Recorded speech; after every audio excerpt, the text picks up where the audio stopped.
Саламатсыздарбы, ардактуу телекөрүүчүлөр. Эфирде замандаш залкарлар көрсөтүүсү. Бүгүнкү биздин студиянын мейманы Кыргыз Республикасынын баатыры, Кыргыз эл жазуучусу, Токтогул атындагы мамлекеттик сыйлыктын лауреаты, заманыбыздын залкар инсаны, элибиз урматтаган, сыйлаган, кадырлаган агабыз Бексултан Жакиев. Урматтуу ага, арбаңыз, өзүңүз айткандай, саламатсызбы дегибиз келет. Баягы күнгөн адатыбызча учурашып, ошону менен бирге эле ушул атайын убакыт бөлүп биздин ушу студияга келип бергениңизге алдын ала ыраазычылык билдиребиз. Расында дагы ушул биздин өнөр өрөөнүндө, өнөр айдыңында өзүңүздөй аксакалыбыздын бар экени баарыбызга бир өзүнчө дем берип турат. Биз сиз менен дайыма сыймыктанып келебиз. Сиздердин ушул басып өткөн өрнөктүү баягы өмүр жолуңуздар бизге бир мисал катары ар дайым бир кубануу менен кабыл алабыз. Мына ушул биздин студияга келериңизде биз көп ойлондук, ушул бир кайсы суроодон баштасак экен, агабызга ушул кайсы суроону берсек экен деп. Чындыгында баягы бүгүнкү күндүн муунуна, бүгүнкү күндөгү баягы өнөр адамдарына, деги эле кыргыз элине сиздин албетте басып өткөн жолуңуз кызык. Ошол себептен биздин алгачкы сурообуз да ушундан башталат дегим келет. Мына быйыл буйруса 2016-жылдын күркүрөгөн күз айында турабыз.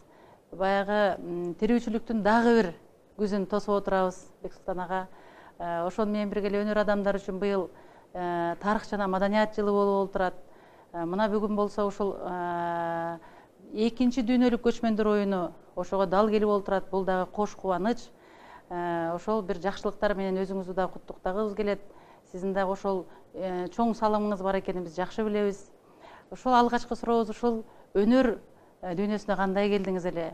Деги эле өнөр бул өзү Кудай сүйгөн же болбосо баягы тегинде барбы, же чын эле жаратылышынан эмгекчил адамдын колунан келеби? Деги эле өнөр дүйнөсүнө келүүнүн өзгөчөлүктөрү кайсылар? Сиздин ушул суроо менен бүгүнкү көрсөтүүнү баштасак. Эми мына көркөм өнөр дейли да. Көркөм өнөр, эми ошонун ичинен мен мындай жазуучулук өнөргө жакынмын да. Өзүм менен өнөр. Сүрөтчү деген бар, музыканттар бар, киночулар бар, артисттер бар. Алардын өнөрү деле тааныш. Эми ар ким ар кандай келет го. Эми кээ бирөө мен багымда кичине апыртуураак айткандарын байкап калып жүрөм. Алар бир асмандан бир белги берип, анан келдик дегендей кылат. Андай болушу деле мүмкүндүр. Андай асмандан Кудай Тааланын өзү жиберип аткан бир шык болсо, анда кишилер өзгөчөрөөк болот го деп ойлойм да. Алар деле бизге окшош. Менимче мындай, бул таланттуу дейли өнөрпоздор, мындай чымыны барлар жаратылышынан болот. Эгер дээринде болбосо, анан энесинин сүтү менен кошо келбесе, ошолдо мындай элди жыргаткан өнөр болбойт. Үйрөнүп алышка болот. Мына китепти көп окуп, маселен, анан кандай жазышты үйрөнүп алгандар болот. Мындай өзүнүн жаратылышынан дээринен келген бир ылхам байкалбайт да, анан андай чыгармалар билинип турат. Окуганда оор, кыйналып окуйсуң да. Ал эми жанагы дээринен болгон жазуучуларды окуганда ушу жыргап окуйсуң да. Ошондой болуш керек. Сиз ошондо кайсынысына киресиз? Ата тегиңизде барбы? Эми анын баарын мен текшерип отурган эмесмин. Ата текте болушу мүмкүн. Чоң ата, чоң апаларыңыз да мүмкүн, татайларыңыз. Чоң ата Мабир деген бул киши Абир чечен деп, биздин Тоңдо Кыдык деген эл бар, ошонун башкарып жүргөн адам эле, өзү абдан сөзмөр, чечен, калыс, адилет киши. Кыдыктардын оош, кыйыш, чатак-чутактардын баары ошо Абир атам аркылуу чечилчү. Анын атасы менин бабам Дөнөнбай деген чоң санжырачы болду. Таасир болот да, болушу мүмкүн. Анан men çoň önem özü bunday ýokat menen işi yok. Jalanyla baldardyň tarbiyasy menen jürgen kişi. Bir neveresin jonuna gondurup, bir önü boğruna kucaktap, bir ön jetelep anan şu gül terip, birdeki oynatıp öyle, şuntu öyle anan köp nerselerdi ayta özçü. Jomog aytçu, jomog emes, olgun siyakta okuyalarda aytçu, meselen, ertabıldyny köp aytarlar. Ertabıldyny ben bir jolu çoň özü çoň koýan edeceğiz. Sebebi benim bir inim tili gelbey çoň koýan edip kalıp, sondan çoň koýan edip koýşubuz, anan çoň koýana niye ertabıldyny gördüň bile dep tamaşalap oşonsam, ertabıldyny menin çoň önemin taýenesi görgen eken dejip. Ben bu kalmaktar menen, bu özü 1700-nji ýyllar 1600-nji ýyllar bolgun okuyalarda. Oşonda hem a kişi dende jukkan bolsa gerek. Napam özü jakşı söylegen sözmör, koşak söyledi. Üýlöde kança bala çoňoýduňuzlar? Biz bir toýly balдар çoňoýduk. Arasından kimisi sizge uşu önörgө jakyn boldu je özüňiz ele? Yok, bunda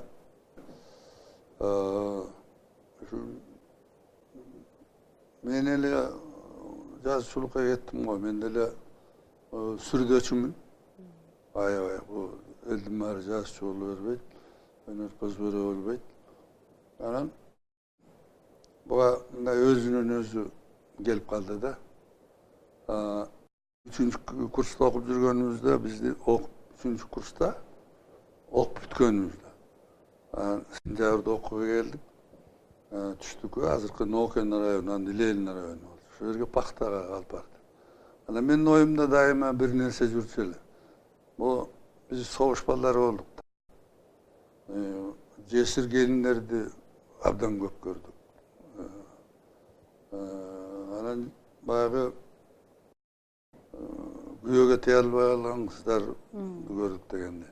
Ana şol jolda şu güyosu soğuşta ölgen bir gelinlerdi jassılı.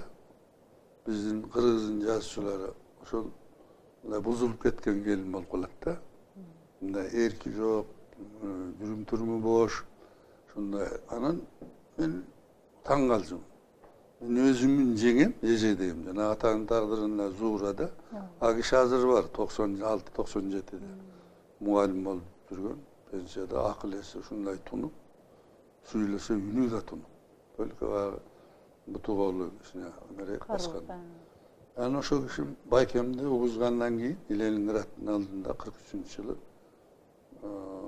kurban boldu. Karagaz geldi. Şu uğuzgandan keyin yetpey muallim ele. 5 yıldan aşkı jürdü. Öz öňdü, tüzdü, sımbattı. Şu tüp-tüz bir jürdü da bir kıyışık nersesin baykagan eşkim bolgon. Ana men oyladım, men bu şunday, masalan özüm nele, ejede çözüm. Hazır dil ejede. Bizde de gelek jengeleribizde, jengede ve ejede çözüm. Gelinlerin bizim saltında, kızınday asıra söyledi. Hala şunday. Oşul, men özüm, sakşerim, özüm görüp jürdüm. Niçin bundaylar olur? Yani men şu sakşejerinde жазsılsa da oylap жүрgөн jana paxtaga barganda, paxta terip жүрөbüz жерди карап da. Ana o жерден эле başıma geliverdi. Batele geldi. Emne kanday turmuş tigi bayağı. Göğsü bököme mugallim olup жүрgön kezi. Anan tigi Baykem'in askerge ketkeni. Anan uguzgany, uguzganda da kızık үйde barıp otursa почтальон bir jakşı konvert dikende alıp gelip sakşejime жазылыптыр. Konvert. Komandirde. Anan beriptir, berse berip da kolundan çıkıp ketipdir. Ana böyle tamam ne oldu dese. балаңар батырдыкка чыгыптыр дептир. Анан да ваш муж погиб смертью храбрых деп жазат. Ошонткен анан тигилер өлдү. Эми өзүм угузуп каламбы деп анан өлгөнүн айтпай, бул өзү 43-жылы апрелде болгон окуя. Июнга чейин, июндун аягына чейин ушу айтпай өзү менен өзү күйүп жүрө берген да. Анан ошондо эми анан ошол жүргөн чыгарма жана атанын тагдырында анан ошо болот. жеңем жөнүндө оюмда да Ооба. башымда жазылып эле бүтүп атат. Бүтүп анан бирок ал жерде отуруп жаза турган эч шарт жок. Анан ушу менен келдик. Үйлөнүп алгам. Частный квартирадабыз.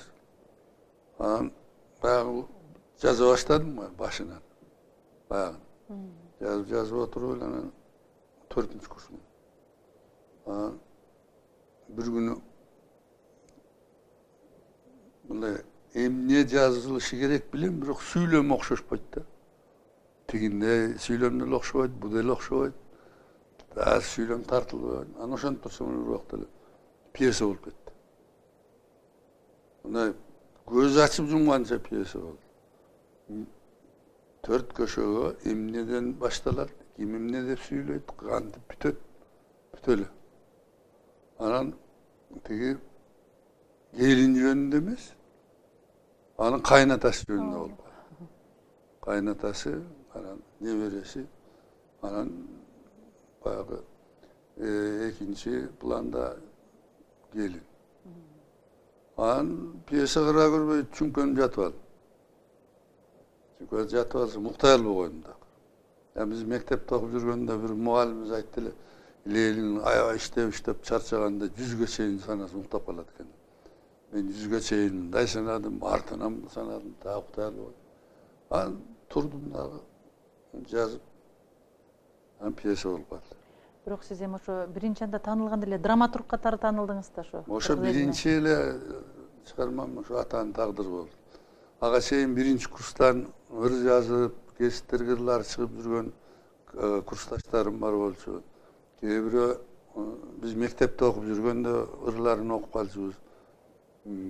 Ошо жазып жүрчү, анан мени эч ким жазат деп, жазууну ойлойт деп да ойлогон болсо керек.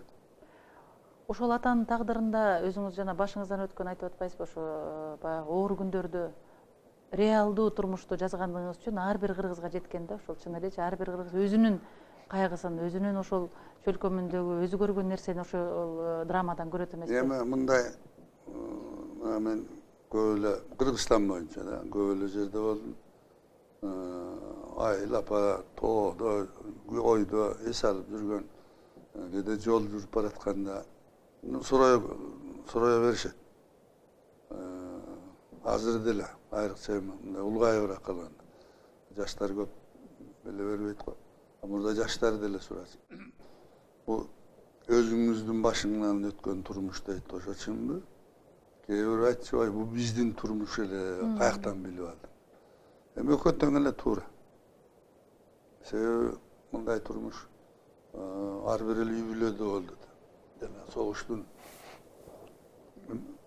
азабы, кайгысы, үмүтү ар бир үйдө болду. Кетти, кара кагаз келет. Кээ бирөөнүн кара кагазы да жок, эмгиче жок, Кабары жок. кабары жоктор бар. Бектурган ага, мына ушул атанын тагдыры чындыгында сиздин алгачкы чыгармаңыз ушундай алгачкы бир укмуштай өмүр бою сиздин ушул баягы тарыхта атыңызды алтын тамга менен калтырган чоң окуя болду да, мындайча айтканда өзгөчө драматург катары укмуштай сонун чыгарма болду. Ушундай жүрөгүңүзгө жакын кайсы чыгармаңыз атагыңыз келет? Ушу атанын тагдырына окшоп кеткен. Бул деле бир өзүнчө балаң сыяктуу болсо керек, өтө жакын. Мен жүрөгүмө жакын эмес нерсени жазбайм. Жаза албайм. Баардыгы жакын. Жок, жаза албайм. Такыр жазылбайт мындай. Такыр эле мындай жазмакерлик жөндөм жок сыяктуу болуп калат да. Бир нерсе козгойт, ылкамдайсыңарбы? Мына ошол болбосо жазылбайт баары эле. Эми албетте баары бирдей болбойт. Ошону айтам. Баары бирдей болбойт. Бир кайсы чыгармаңызды жакшы көрөсүз деп сураган учурлар да болот. Аны мен ошондо айыл жооп бердим эле. Бир чет өлкөлүк туристтер келиптир да бизге. Жайлоого барса бир чабан аял 7-8 баласы бар экен, чырылдап эшикте ойноп жүрсө, бири турист аял сураптыр да, балаңыз көп экен. Кайсысын жакшы көрөсүң деп. Кайсынысын жакшы, кимисин жакшы көрөсүң десе, кимиси ооруп калса ошонусун жакшы көрөм. Ансарында мына пьеса бир театрда жакшы коюлат, бирөөндө начар коюлуп калат. Ошол начар коюлган пьеса жакын да. Жакыныраак. Бүгүнкү күндө сиздин көңүлүңүз канчалык деңгээлде ушул ыраазы болосуз бүгүнкү драматургия маселесине, же болбосо бүгүнкү пьесалардын тагдырына, же бүгүнкү театрларыбыздын тагдырына? Сен жана эң биринчи сурооң болбодубу? Өнөрпоздук деген да. Өнөр адамы деген. Баягы шык, жөндөм келиш. Бул ушуга байланышып кетет бул эле. Ошо мындай эч таасир албай адам жашай албайт. Айрыкча көркөм өнөрпоздук жагында эмгектенгенде. Ал таасир жанагы биринчи өзүңдүн эне атаң, чөйрө, урушуп талашып жүргөн балдардан, тең туштарыңан да аласың. Анан мугалимдерден, мен ошо мектепте мугалимдерим мыкты болду көбү. Анан Москвада окуганда кино сценаристтердин курсунда, ал жерде дүйнөгө атактуу адамдардан окудум. Анан театрга аралаштырган ушул дөшалар, театрдын ушул атагын чыгаргандар менен Чу дегенде эле иштештим. Мына Мукем Муратбек Рыскулов болду, Даркүл Күйүкова болду, Сабира Күмүшалиева болду, Сайракүл Балкыбекова. Анан ошондо биринчи ролу экен Искра Райымкулова. Ушунун баары эле анан режиссер Жалил Абдыкадыров болду, художник Торопов деген. Ушулардын баарынын эле иштешүү, алар менен мен жөн эле баш ийкеп отуруп бере албайм. Ошо тигилердин айтканы көңүлүмө туура келбесе талаша берем. Мен өзүмкүн далилдөөгө аракет кылам да. Далилдейм. Анан ошондон улам тиги Сабира Күмүшалиева өзү мени көк дегенде орусчага которуп алып сийинин десе. Антпесең болбойт. Себеби өзүңдүн бир түшүнүгүң, көз карашың болсо, ошону сен ойной турган артистке, режиссерго дагы жеткиришиң керек. Бир ушул атанын тагдырында эле портрет, ул согушта өлгөн уулунун портрети менен Акылбектин сүйлөшкөн жери бар. Анан ошол эпизод такыр эле чыкпайт. Мукем Акылбек анын баягы дублеры деп коет. Абдашым Көөгөн. Режиссер Жалил Абдыкадыров, автору мен. Төртөөбүз эртең менен келебиз түшкө чейин.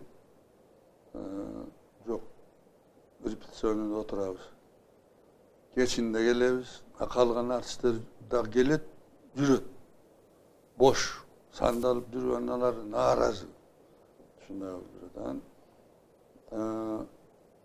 Бир күнү Мукем отуруп анан мен бир нерсе көрсөтөйүн. Силер сындагылачы деди. Анан репетиционный залдын ортосуна чыгып алып күркүрөп, бир тияк урунуп, бир буяк урунуп. Деди, бир үчөөбүз жашып кетти. Жалил барып алаңдап тура калып, Мукем кучактап калды. Ой Мука, бир жумадан бери кайда жүрдүңүз? Даяр эле турбайбы десе, деди. Деп эки тизесин чап. Бул деген болбой калды деди. Бул деген ат эле болуп калды деди. Бул деген Егор Булычев болуп калды деди. Алар кыргыз эмес деди. Биз кыргыздын карыясын ойношубуз керек. Мен таппай атам. Сен режиссерсуң, тап Жалилди. Отуруп ал. Дагы отуруп түн ичинде чыкты. Jalil Karaköl'den çıkartılgan. Anı Karaköl'da gelip jatıp turgan jeri şampan kombinattın yanında kaynatasınыкında. Azırkı Manas prospektisinin doğru. Meniki azırkı Malada Jaşkı var diyen menen Jibek joludan tömönürüp Kuryonkeyip gazete verip Çasnik var. An Fırınca göçeşinde birinci avtobüsün ayarlaması var. Oşo skamyaykada oturup alıp süйлöşüp oturabız jalil koy. Karangı tün avtobüs tünkü birge deyeri жүрөт. An oturup olan jalil aytты, ay, oşo portret menen süylöşüp turбай койсоң, Кудай алап атаңды dedi. Атаң ана мынасы башкасы деле жетет. Oşonu alıp ele salbaysың dedi. Men aytdım, sen kolundan gelbese al dей бересиң. Sen onu tap. De oşunda oturup anan birden ötüp ketти, avtobuslar toktады. Ana köz uruşa kettik. Akırı жүрүп oturup, kıskartıp aytkan. Jakalaştık. Anan men de oňdan başka salabay köterip urmayın barlı. Oşontup bir köterip urayın desem tiyitde üçtü gel. Özü menden durlu anan ol burlu. Kıymıldat alba koydum, anan koy, kokuy. Tiyişpeyin antim bal kaldı. Kısası al joldun bir özümenen jö, men bir özümenen jö kettik. Belinski göçösünen men ara Jaşkı var diye çeyin kettim. Andan alı içiyorum. Bu öde jö ketti. Kısası bir iki günden mükemmel tağı. Janagı komuzdu ilinip turgan kom. Portretinin aldında komuz ilinip turat da. Oşonda mınday degen söz var. Olotbek men ele karaysın, emne sağındım. Men de seni sağındım. Kusa oldum oğlum. Gelseňçi, kel urdap berseňçi, komuzungu güýüňdü sağındım, ırıňdy sağındım. Komuzungda kaçan kolun alasın deyince. Anan oşo bıraktı komuz alıp geliyor. Hey, bu komuz jönlenip turaverebi dedi. Mukem. Komuz hazır, akıllı öktün, avuşkanın uğdu. Hep duruyor komuzumda boruna kısı aldı öyle. Monologunu aytıp koysalar, sağ zalda oturan yaş karı jöngör alçımaz, ila oturup koysa. Ya şunday olur, çıkarmacılık degen al bir de tavlat bir gerekti nersesi de. Deyde tavıl bayağılar. Ana biz jana mukem gürkürep şakırıp oynaganda biz çöz yaşıp ketip kuvattaganda mukem şu joopkerçilik bolbosa oy jarady dep koyveretilekdi. Mukem izdengen ba çağırmaçılıkta abdan. Talant, çoğun talanttуу işin joopkerçiligi de çoğun bolot. Buna bar menen, alar menen, Bakeneje menen işte. Sovet Begüm, Şaltayip menen göz ötüp ketti. Andan ona Satval Dalbayip menen ben bir top piyeselerimde çoğun rollerde oynadı. O Dalbayip da çoğun artist, talantlı artist. Bu mıqta artist bolup oturgan Asılbek Özbek boldu. Anan yağı demeli Murat Aylip bile. O Akılbek Murat Aylip. Akılbek Murat. Bu da çoğun artist boldu. Ular da mıqta artistler boldu. Ular жаңыдан rollerin oynap başlaganda çaçırады. Zaman özgördü da. Бекстан ага мен жана суроону ошон үчүн сурап атам да, сиздердин убакта театрдын орду да башка эле. Бүгүн деле ошондой эле жаш бир топ таланттуу балдар иштеп атат да. Эмнегедир театрдын орду көтөрүлбөй атат да. Ошону сурап атам да. Сиз кандай деп ойлойсуз? Бул эмне заманбы же кандай? Театр bu таланттуу адамдардан эл кур болбойт. Туура. Болот. Bu zaman mana egemendүүлүктөн кийин madaniyat karoosuz kaldı da. кароосу бар. Бул дайыма кароо, көз салуу болуп туруш керек. Бул искусство, маданият, ыры болобу, күүсү болобу, театры болобу, киносу болобу, бул камкордукка муктаж да. эрке баладай нерсе. Эрке баладай, зээндүү эрке баладай нерсе да. Ага ошо камкордук, туура мамиле болбосо, ал өзүн өзү жоготуп коюшу мүмкүн, жана таланттуу артисттерибиз маселен. Өзүнүн талантын абайлабай калышы мүмкүн. Мен баарын эле жанагы айлык аз, гонорар жок дегенге айдап келе бергим келбейт. Ал дагы роль ойнойт. Бирок мындай жанагындай камкордук, көңүл буруу, сыйлоо, маданиятты урматтоо болбосо, ал көркөм өнөрдүн адамдары өзүнүн ким экенин байкабайт. Байкабай калышы мүмкүн. Ошон үчүн алар байкабаса, өзүнүн иштеп аткан ишине кайдыгерирээк мамиле болот. Мен жаттап сүйлөп коеюн дейт. Жанагы мукемчилап, маселен, издебей. Болот, жетет, ушундай болуп калат да. Мына бизде азыркы мына Кыргыз драма театрында ушу Бакен эжеден, Күйүкө эжеден, Сайбир эжеден, Саатбектен, ушулардан кем эмес, Артисттер бар да. кем эмес артисттер бар, бирок ошол деңгээлге булар ошол өздөрүнүн деңгээлине жетпей калды. Алар ошолор ушу жанагы мукемди, Бакен эжелерди жоктотпой турган артисттерибиз азыр картайып атат. Чоң ролдорго жетпей калды. Роль аткарайын десе жанагындай мамиле жок. Чийки спектакльдер чыгып калды.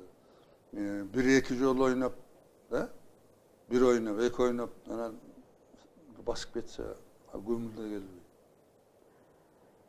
Эми ушундай жагдайда биз эми маданият министерствосун күнөөлөп эле жатып калмай баягы адатыбыз бар. Бирок эми негизи бирөө ушуну мойнуна бир жүк кылып артып, ошонун жоопкерчилигин алыш керек да. Муну эми ал артисттер жасабайт. Жок, жалпы мамлекеттик саясат болуш керек. Министрликтин деле кудурети жетпей калат. Анан жалпы мамлекеттик камкордук саясат болуш керек. Ошо саясатка анан могу көркөм өнөрдүн ишмерлери мындай уят сыятыбыз менен жооп беришибиз керек. Негизи эле баягы өзүңүз айткандай кыйын балалык чак, кийинки баягы совет доорундагы сиздердин Фрунзе шаарындагы студенттик мезгилиңиздер, жана ошондой эле ушу жана ийгиликтер, анан бир сиз өзгөчө өнөр адамдары менен замандаш болдуңуз да. Азыр театрдагы эле канча 5-6 кишинин атын айттыңыз, ар бир алтын тамга менен жазылган. Ошол эле учурда баягы жазуучулар союзунда да ошондой залкарлар менен замандаш болдуңуз. Сиздин өзүңүздүн мындай устаттарыңыз жөнүндө же замандаш залкарларыңыз жөнүндө эскере аласызбы? Жок. Мага суроолор да берген, мен жооп да жазгам. Устат шакырт деген болот. Бул мына Кыргыздын руханий дүйнөсүндө бул устат шакырт комчулар да болгон, акындар да болгон, манашчылар да болгон. Төкмөлөрдө, акындар, төкмөлөр. Жазма акындар да бар. Жок, жазма, илгери Кыргызда жазма акын жок кезде. Төкмө акындар. Анан могу бизде жазуучулук өнөр пайда болгону мындай баягы салттуу устат шакырт жазуучулукта жок. Ал устат шакырт деген эмне? Маселен акын бир өнөргө каныктыруу, үйрөтүү, такшалтуу, таптоо, ошо таптоо. Бул ошо устаттык жана шакырттык болот. Ал эми биздин мындай мага таасир эткен, таалимин алган Bizdin Kırgızdın önünün birinci Manas. Jomoktorubuz. Şu jomoktu men aябай көп okudum. Anan mına biz Kırgız Sovet Adabiyatın negizlegen döşarlar menen çoğu aralaş işlep plenum konferensiyalarda alar menen teң jarışıp söz talaşıp fikir talaşıp süйлöşüp жүрдүk da. Yani bir-birimizni kuvattagan da sındagan uçurlarыбыз болду. Bular mına Tügölbay Sıdıkbek, Ali Tokunbayev, Kasımalı Cantoş, Kasımalı Bayalinov, Mukayla Bay. Mukayla ayıptı. Görmeye kaldık. Soğuşta kaldı. Tuzbek görmeye kaldık. Jomart'ı görmeye kaldık. Bürokaların çıkarmalarını okuduk biz. Ana Yusup'tun azal orundasın mektepte biz koyup 8. klas, 7. klasta şu Furulcadan görüp varıp ana ben koyup oynayıp aябай maktalganбыз. Geçtikte maktab yazgan. Oşol tege bizdin ЦК ылыксымдын секретары Борбүйт деген жазган. Жана Эркин Борбүйт магасы экен. Анан тигишке жазган. Алтын кызды койгонбуз. Biz üniversitette Kasmalı Bayanovдун Жантошевдун Курманбегин коюп жүрдүк. Bunun barıyla talim, janagı önür, ustad Şakir bolbogonu menen bizdeki kadimki akınlarımızdagıday, komşularımızdagıday. Biroq bulardın tasiri deydi. Oşonda öyle Orus adabiyatı, dünyölük başka adabiyat. Orus diline ataklıların çağırmaları kotorulup çıkıp durçu da. Oşonlardı jantalaşıp okuduk. Анын баары эле таасир тийгизди. Исланаға дагы бир суроо, мына Манас миңде биз эми сиздин баягы Ополтодо эмгегиңизди аябай жакшы билебиз. Ошону менен катар эле мына Манастын кысылган вариантын мен чындыгында ошо сиздин китебиңизди окуганда көп маалымат алдым десем болот. Ошол китептин негизинде көп студенттер менен иш алып бардык. Чындыгында себеби чын эле жанагы 4 томду окуп бүткөндөн убакыттын баягы тардыгы ошол эле учурда элге жеткирүү маселеси дагы бар. Ушул Манаста баягы ЮНЕСКОда 2003 жылы сиздин баягы мектептерди, жерлерде мектептерди куруу боюнча, ошо Манас мектебин ачуу боюнча көп иштер жасабадыңызбы? Ушунун бүгүнкү күндө акыбалы кандай? Бүгүн ушу бир канчалык деңгээлде аябай чоң иштер болду эле. Бүгүн деле манасчылар аябай чоң иш жасап атышат. Бир аз угуп атабыз, Манасты түнү менен айтып, бир канча күн 7 күн айтып дегендей. Бүгүнкү күндөгү ушу Манас эпосуна сиз ушу Саякбай Каралаевди көргөн инсан катары чын эле ушу жүрөгүңүз ыраазыбы? Сиз өзү ыраазы болосузбу негизи бүгүнкү күндөгү Манас эпосунун тагдырына? Манас эпостун тагдыры Кудайга шүгүр. Колдон чыгып кете жаздаган учур болду. Ал жанагы мен ЮНЕСКОга долбоор жазганда, бу манасчылык өнөр жок болуп кетсе, эпос өлөт. Эпос кагаз бетинде калышы мүмкүн. Өлүү эпос болуп калат. Мына Илиада Одиссея ошондой. Мен тиги ЮНЕСКОга долбоор жазганда шуну кошо жазгам.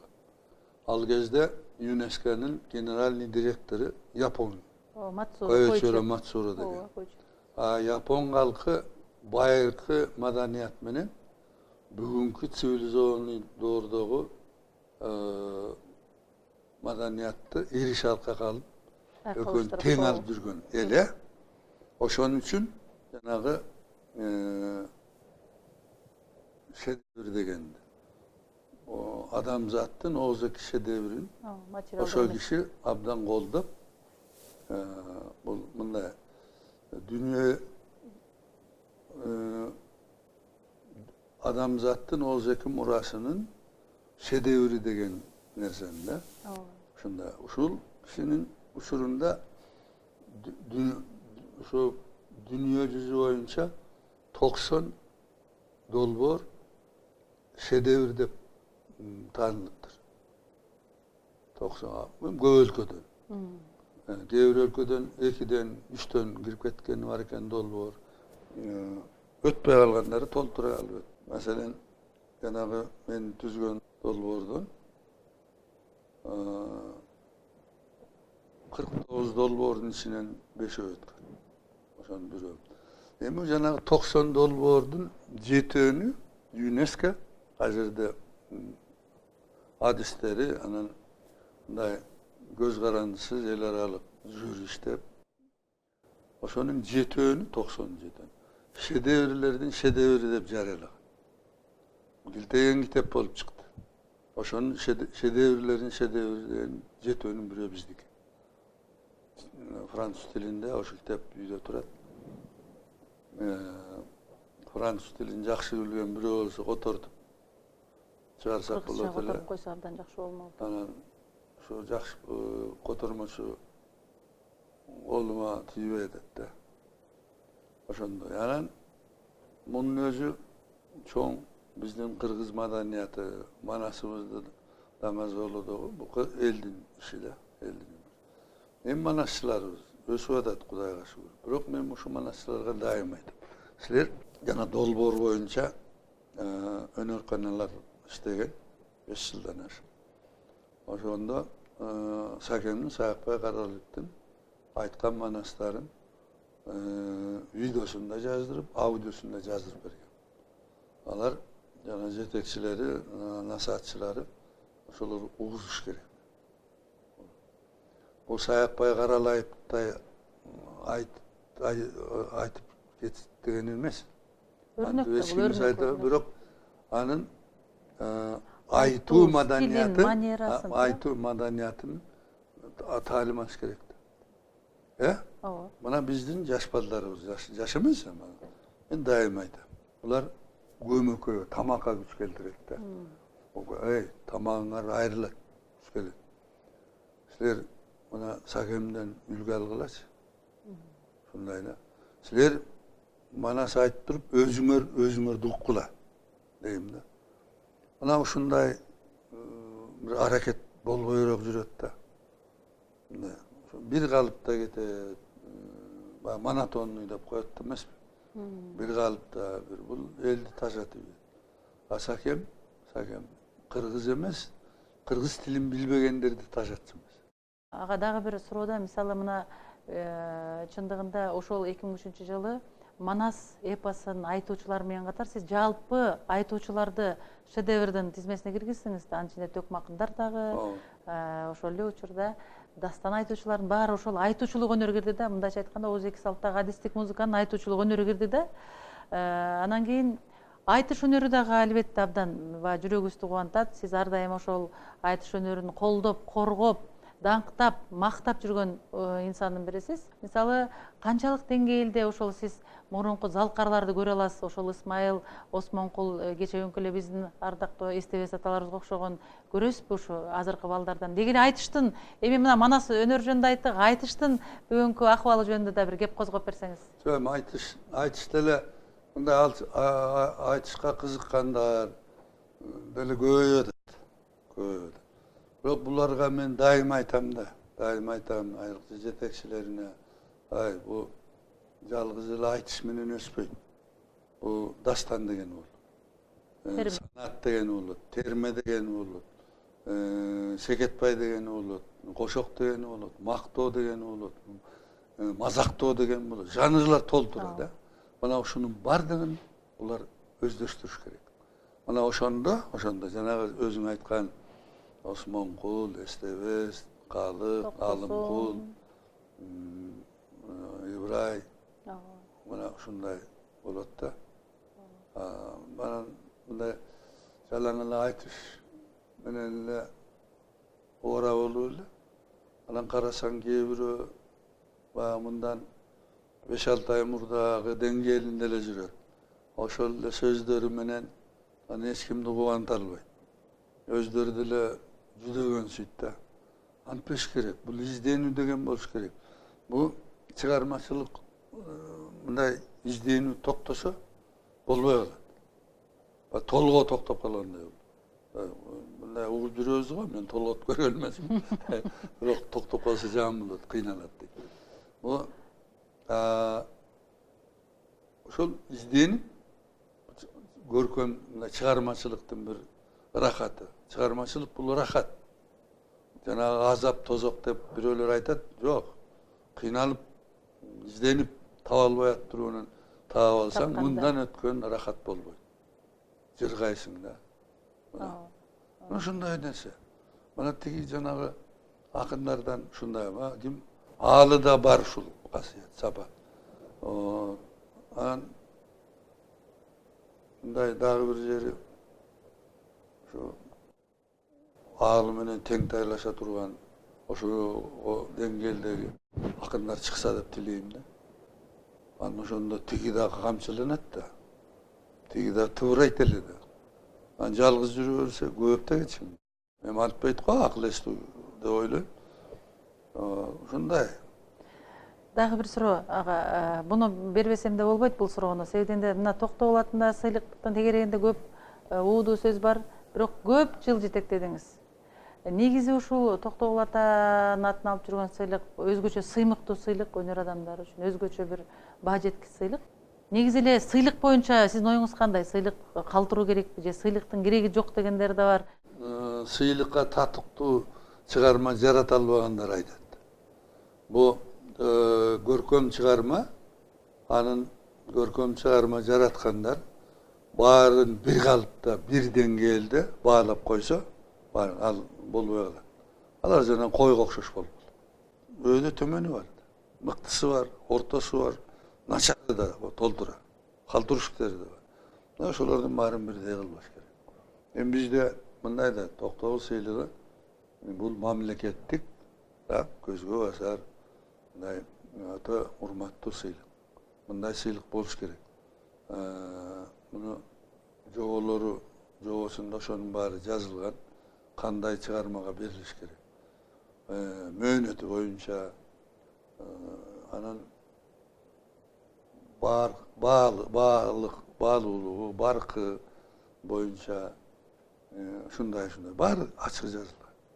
Анан бизде ал жобо менен эсептешпейт да көбү. Мен мындан 30 жыл мурда мыкты ырдадым эле. Анан мен мыкты ырдагам, аны үчүн бербейт. Жободо жазылуу. Мындан мурунку ийгиликтер үчүн сыйлык берилбейт деген. Учурдагы, Ал бир 3 жыл. 3 жыл, эми 4 жылга айланып калышы мүмкүн. Себеби тиги жана жыйынтык чыга турган жыл кирбейт да. Ошондо эми тазасы 3 жыл. Мына ушунун ичинде. Ал ушундай бар, анан кээ бирөө догрулмайлар бар. Бул өзү мурун Совет доорунда эле ушул тартип бузулуп калган. Мындай бийлик тарабынан бузулган. ачык айтканда. Ачык эле ошону көрүнүп турат. Баягы көңүлүнө жаккандарга бериш үчүн суроого жазылып турат, суроогуна караган эмес. Маселен, момундай деген жери бар. Бир топ групповой сыйлыкка көрсөтүлөт да. Маселен, бир айыл архитектурный жагынан да Токтогулда болду. Же мына спектакльде, кинода. Ошондо административный иште жүргөн, мындай жетекчилик кылган, чыгармачыл жагында жок кишилерге сыйлык берилбейт, каралбайт. Эң биринчи сыйлыктан бузулган. Эң биринчи сыйлыкты ыйгарганда бузулган. Ошондо 3 сыйлык деп жазылып турат.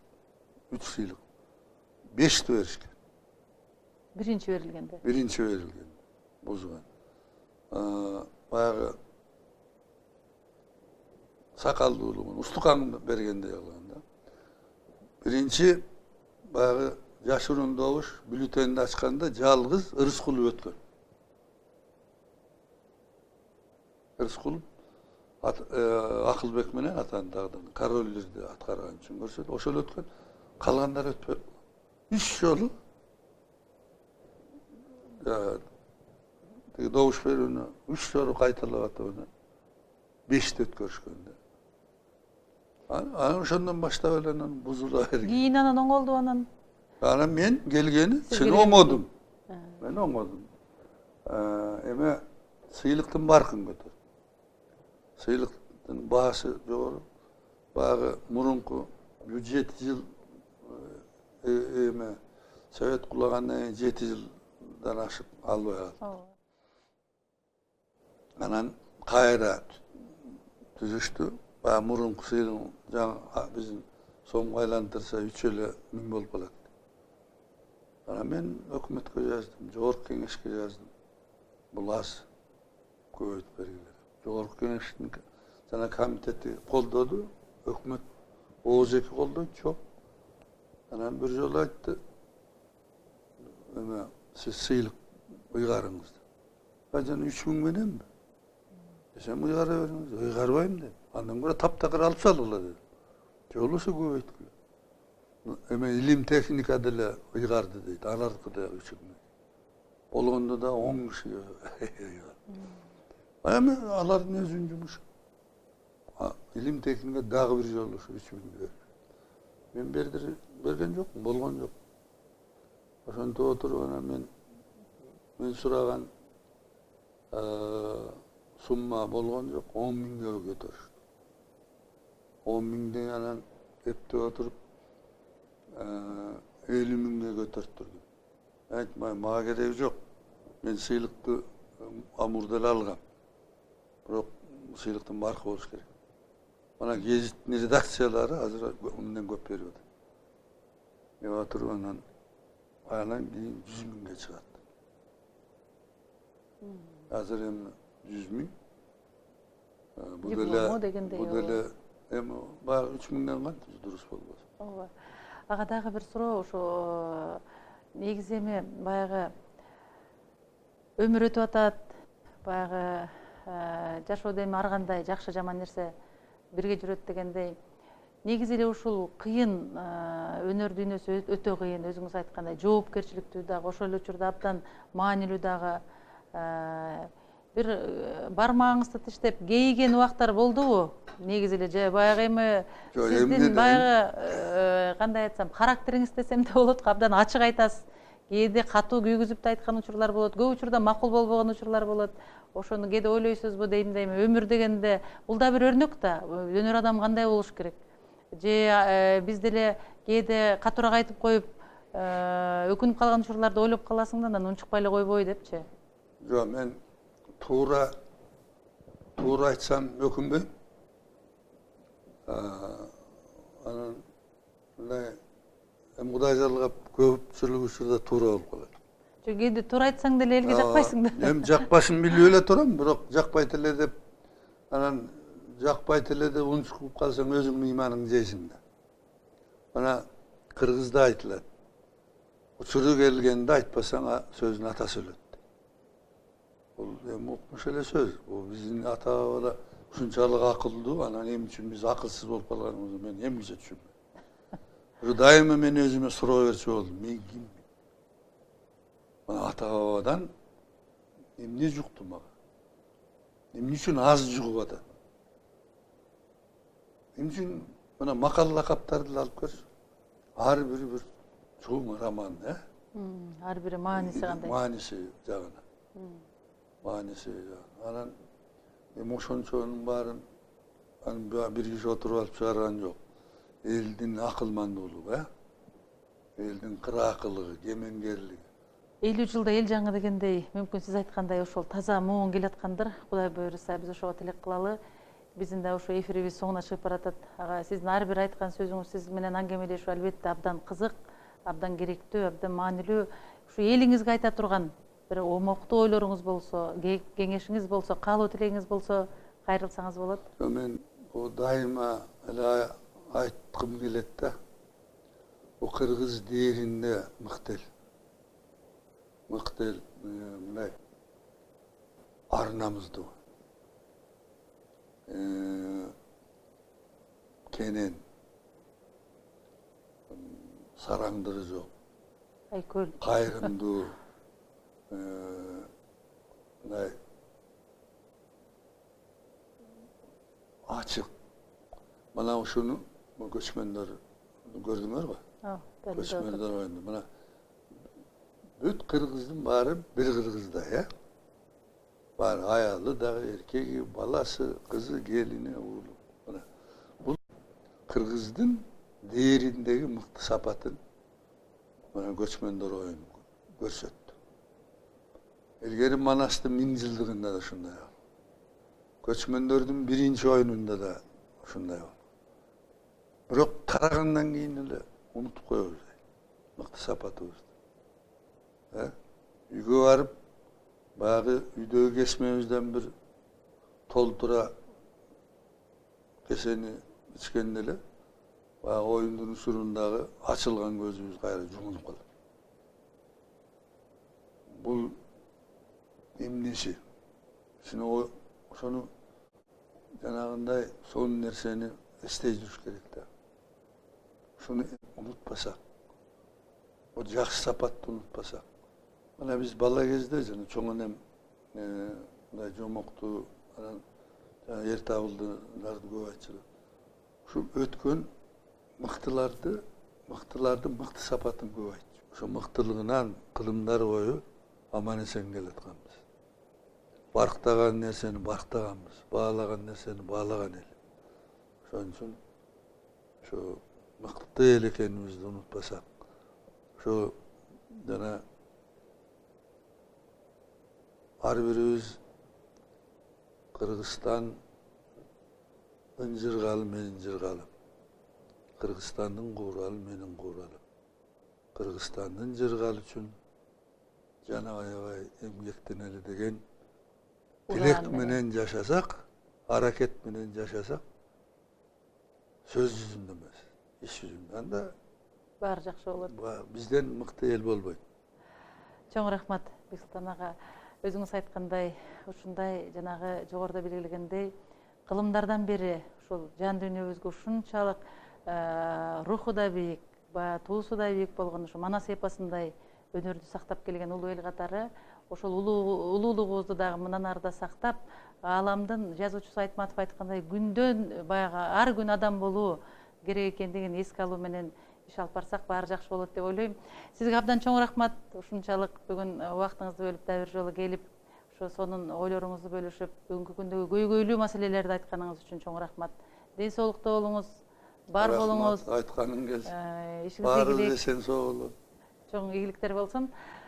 Ардактуу телекөрүүчүлөр, ушуну менен биздин көрсөтүүбүз аягына чыкты.